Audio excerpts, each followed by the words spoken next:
Hola gente de Quinto, ¿cómo les va? Bueno, hemos empezado nuestra segunda parte del año, ¿sí? Agosto. Increíble que sigamos trabajando así, pero bueno, es lo que tenemos. Y como venía extrañando un poquito el aula, miren, ¿les gusta? Miren, pusimos un aula hoy, no es como la nuestra, porque aparte, miren, acá no entraríamos los 49 que somos, pero bueno, la idea es que buscar un ambiente o algo que nos haga sentir cómodos, que nos haga sentir en el lugar que queremos estar. Bien, vamos a empezar a trabajar el trabajo número 6, ¿sí? Nosotros las clases anteriores, previo a las vacaciones, habíamos hecho el último trabajo sobre Revolución Libertadora, ¿se acuerdan? Bien, esa Revolución Libertadora, ¿se acuerdan que es el golpe de Estado, que derroca a Perón, que tanto, bueno, que empezaba la proscripción, que no se permitía la marcha peronista, que Perón se tiene que tomar el avión y primero está en Uruguay y después se va a ir a radicar en España hasta 1973 que recién va a poder volver. ¿Y qué nos había pasado?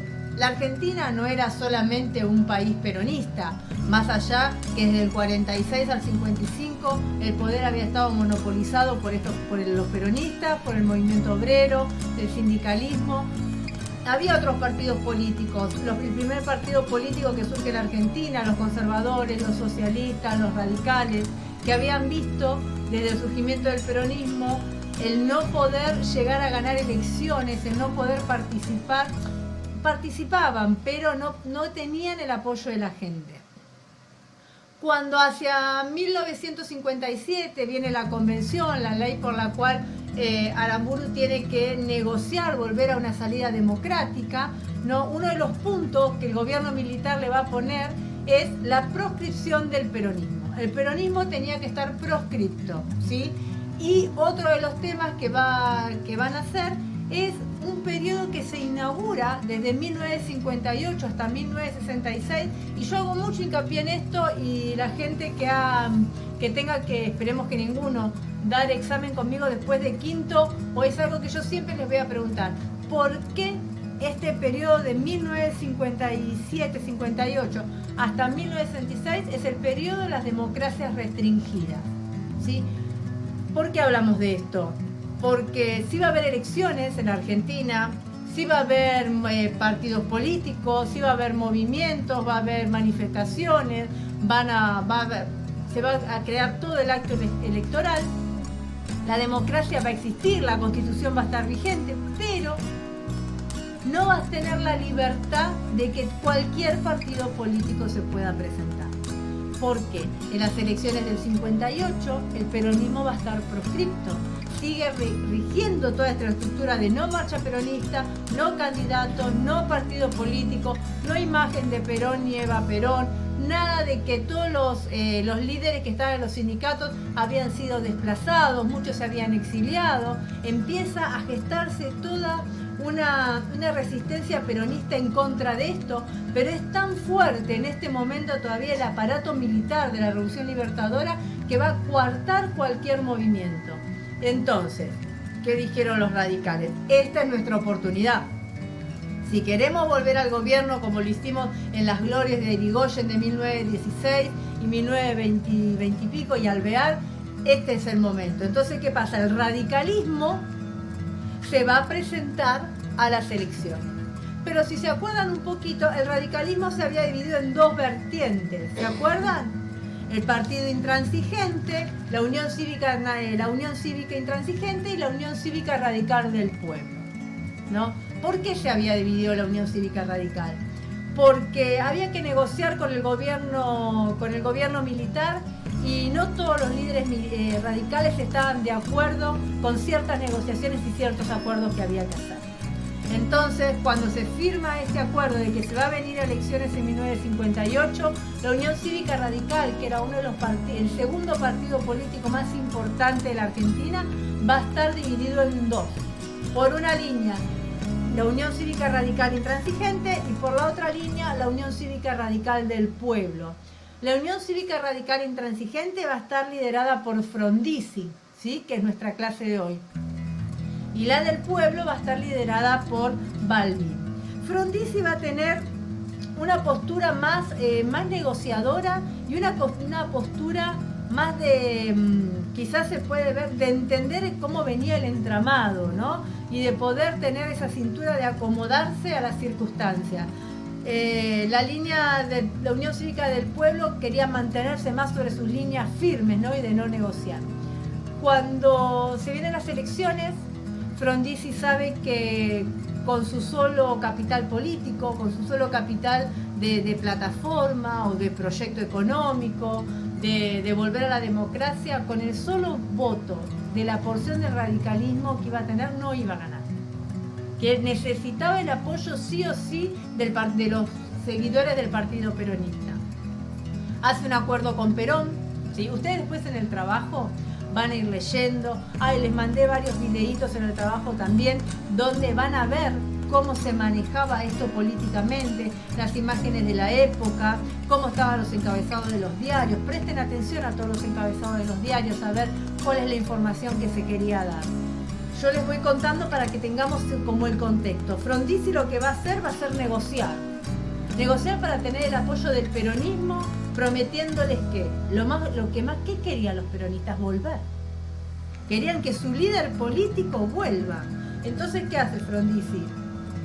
Acuerda con Perón que si los peronistas lo votan, cuando él llegue a las elecciones, cuando llegue a la presidencia, lo primero que va a ser quitar la proscripción del peronismo, devolver a los líderes sindicalistas a sus sindicatos, liberar a los presos políticos y permitir el regreso de Perón a Buenos Aires.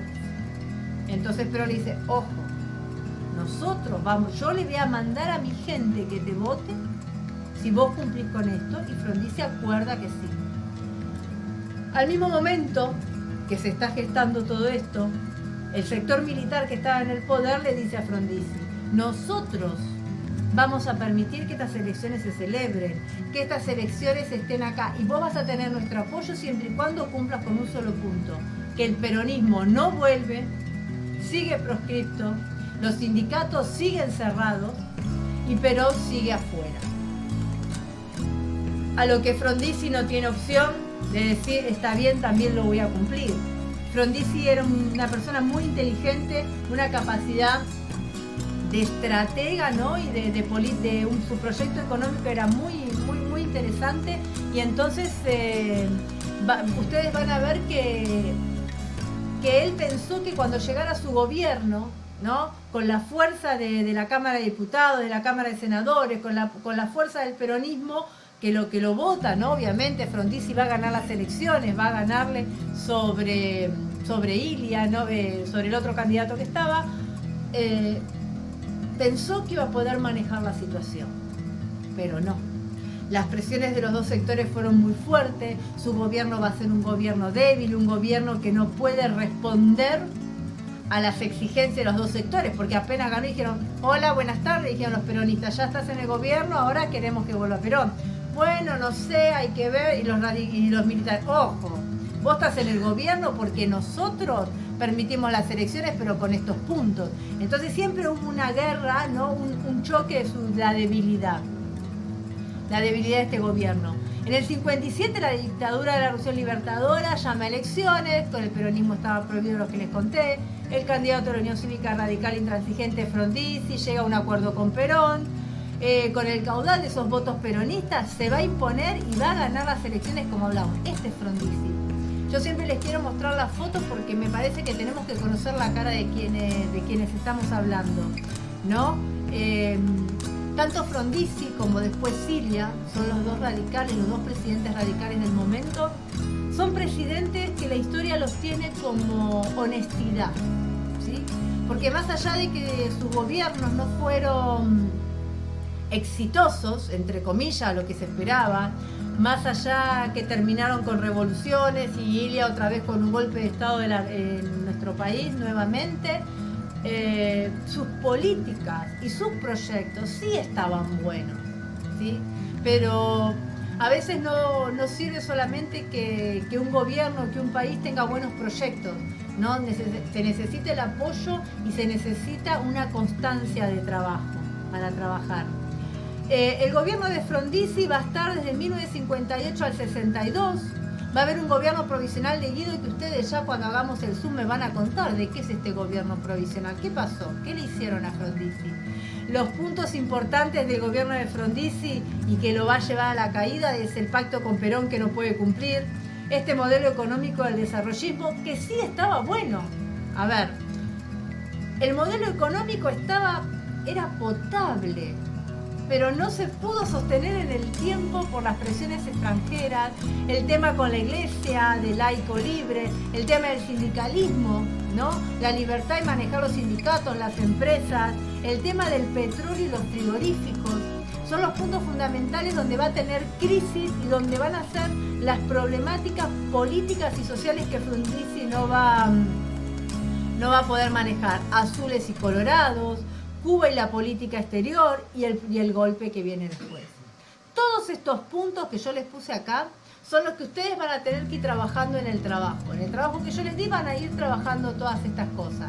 Lo que nosotros vamos a ver a partir de ahora, ya lo vimos un poquito con el segundo gobierno de Perón y el primero, es que la historia argentina, ¿no?, va a empezar a entrar en un eje de conversión y de relación con la política internacional, donde los hechos de América Latina, la revolución cubana en el 59, ¿sí?, lo que pasa en Perú, lo que pasa en Brasil, las políticas de Estados Unidos para toda América Latina, van a empezar a influir en todo lo que es el gobierno de la Argentina. Ya no vamos a hacer una isla, o no vamos a hacer que las políticas se pueden empezar a generar como le pasó a Perón después de la Segunda Guerra Mundial, cuando Europa y Estados Unidos estaban todos tan devastados y en tanta problemática para reinsertarse en un mundo, reacomodarse. Entonces los países latinoamericanos podían andar solos. No va a ser una casualidad, y vuelvan a leer todo lo que trabajamos del Plan Marshall, vuelvan a escuchar el videito del Plan Marshall, de qué manera Estados Unidos empezó a acomodarse en toda la política latinoamericana, ¿sí? Porque no es casualidad que los proyectos económicos, tanto de Frondizi como de Ilia, no pudieran prosperar o no pudieran seguir, ¿sí? Frondizi va a elaborar un programa nacional de desarrollo que incluía algo fundamental: todo lo que era el autoabastecimiento de petróleo, carbón, acero, petroquímicas, automotriz. Pero nos pasó que después no se pudo seguir el camino, ¿sí? Ese es el problema que a veces tenemos en nuestros países, ¿no? Que no tenemos esos proyectos continuos, esos proyectos a largo plazo.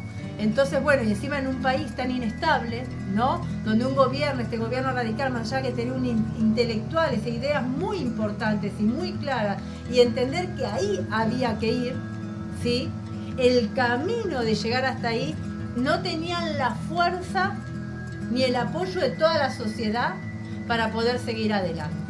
Y eso es lo que va a marcar el fracaso de estos dos gobiernos, ¿sí? Porque van a ser democracias restringidas, democracias donde la gente iba y votaba, pero la gran mayoría de la sociedad después no va a votar o votaban en blanco porque eran seguidores de Perón, donde las ideologías políticas empezaron a marcar quiebres en la Argentina.